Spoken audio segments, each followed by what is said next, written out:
Shalom, selamat pagi Bapak Ibu dan Saudara yang terkasih di dalam Tuhan Yesus Kristus. Mari sebelum kita memulai aktivitas hidup kita sepanjang hari ini, terlebih dahulu kita bersama-sama merenungkan kebenaran firman Tuhan. Sebelumnya mari kita berdoa. Bapa kami yang di surga, terima kasih untuk segala kebaikan dan kemurahan-Mu di dalam kehidupan kami. Pagi ini sebelum kami memulai aktivitas kami, kiranya Tuhan Engkau memberkati kami dengan kebenaran-Mu, sehingga kebenaran firman Tuhan boleh menguatkan dan memulihkan kehidupan kami. Terima kasih ya Tuhan, kami menyiapkan hati dan pikiran kami di dalam nama Yesus. Amin. Suling 19 April 2023. Tuhan menunjukkan jalan. Bacaan Alkitab, Mazmur 32 ayat 1-11. Aku hendak mengajar dan menunjukkan kepadamu jalan yang harus kau tempuh. Aku hendak memberi nasihat. Mataku tertuju kepadamu. Mazmur 32 ayat 8. Suatu ketika saya beserta keluarga saya memasuki sebuah ruangan di sebuah tempat wisata. Ruangan tersebut adalah sebuah labirin dengan tembok berupa cermin-cermin.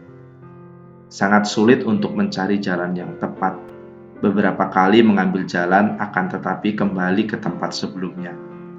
Hal ini membuat gelisah, apalagi tempat tersebut dilengkapi dengan kejutan berupa figur-figur imajinatif dan efek-efek suara dan asap. Hal ini menimbulkan ketakutan dan kepanikan.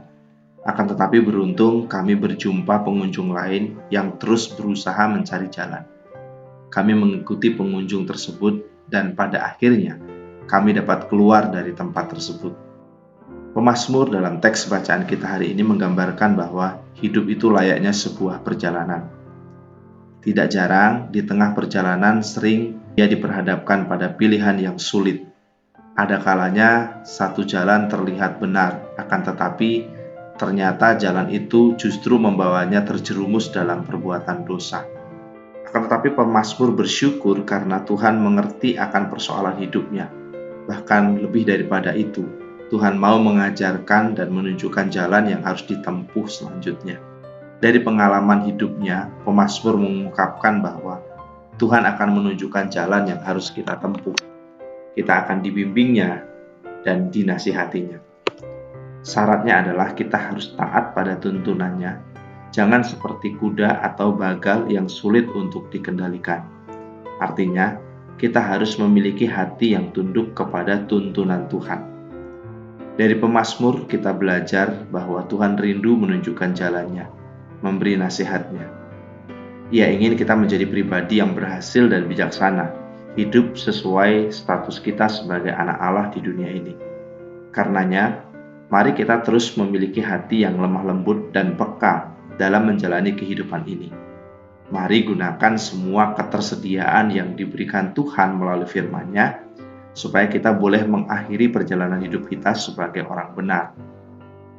Sebagaimana yang pemazmur katakan, orang yang percaya kepada Tuhan dikelilinginya dengan kasih setia. Ayat 10-11. Pada diri orang yang rindu diajar dan dituntun oleh Tuhan, melalui firman-Nya akan ada sukacita dan sorak-sorai. Pokok doa untuk hari ini, mari kita berdoa untuk panitia perancang gereja agar terus diberi hikmat dalam mengerjakan pelayanan, dalam bekerja sama dengan gembala sidang dan jemaat. Demikianlah renungan suling pada pagi hari ini. Kiranya Tuhan Yesus memberkati aktivitas hidup kita sepanjang hari. Amin.